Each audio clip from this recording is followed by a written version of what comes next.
Here we have a 2015 on a 15 registration Mercedes-Benz Tourismo M 53-seat executive coach. Now, there's no doubts whether I sold this one or not. I did. I sold this one here. We are at Sprinters Travel on the outskirts of High Wycombe, looking at this, obviously, former Pauls of Stoke tri-axle Tourismo. So we know it's come from a good home, so that gives us a bit of peace of mind. I do actually like Paul's livery. I like that sort of bottom colour because it's like an indigo.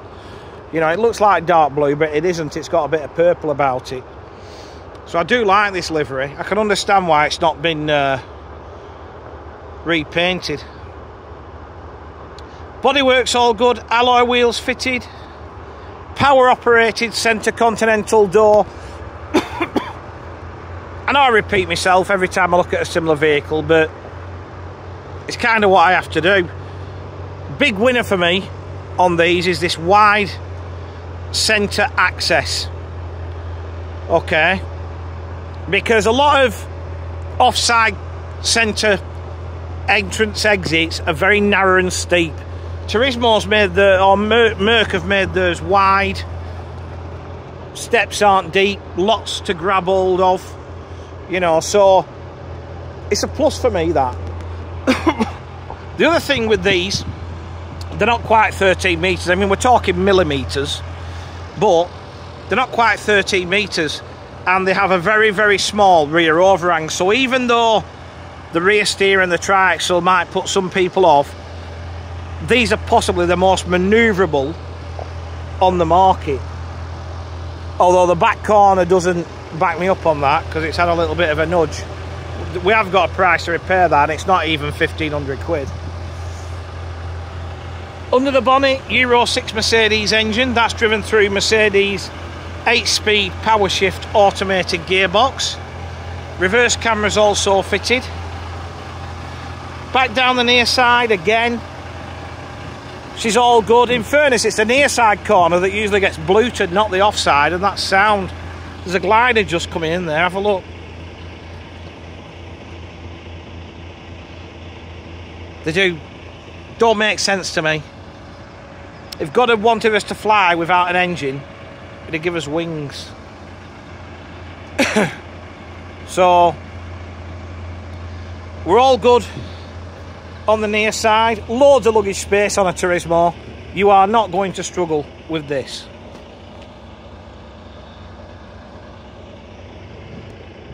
As we jump on board, this is not the original interior, by the way.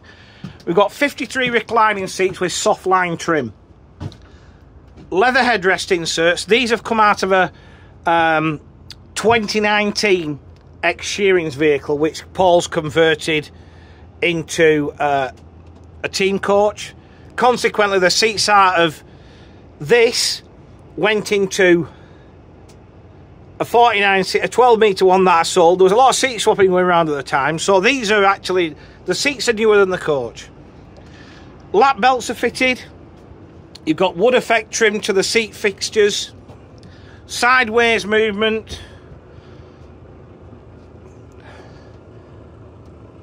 Got an odd seat here with different armrests. That'd drive me nuts personally, but it won't bother most of you, to be honest. I like this floor as well. It's a bit different, and it's like a marbly effect. I've not seen that before. I have seen it before because I sold this, but I don't think I noticed it last time round, if I'm being honest. Trace to the seat backs. Seats are in great condition. A lot of it, I mean, there's a few gone missing now, but a lot of it's down to not having magazine necks. These fabric pockets are far better because they're on studs, push studs.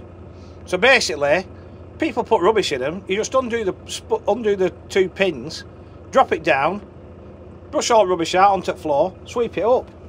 Miles easier than necks and more durable.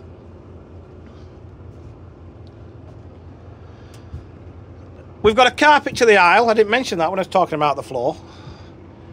We're also fully air conditioned. We've got a centre sunken toilet unit. with hot drinks facility. We're wired for DVD with 2 fixed monitors. To be honest, it's coming up to 10-year-old this now, and the only thing I can see that's missing, the only things that are missing, the plastic clip for that curtain there, which is pennies again, but to be honest, these things that Merc put in for the curtains, they're easy to lose, they break easy. In fairness, they ain't that great, but they are what they are. Personally, if I was operating these days, I was running Tourismos, I'd have a box with about 100 of them. If you can buy them in hundreds, I'd buy in 100. So I've got plenty to replace them as they break.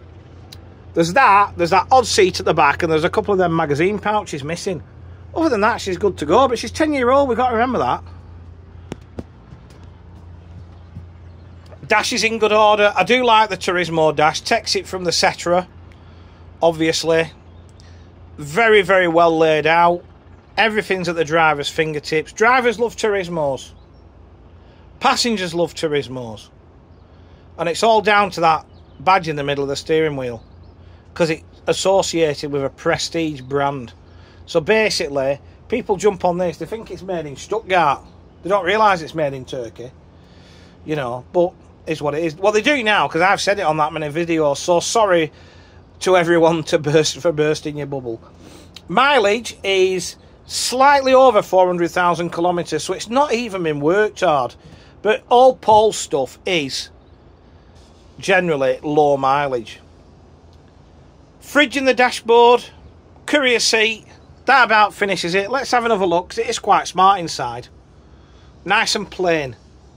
Simple. And that's what people seem to, you know, less is more these days, apparently. So, to recap, she is a 2015 on a 15 registration Mercedes-Benz Tourismo M 53-seat executive coach.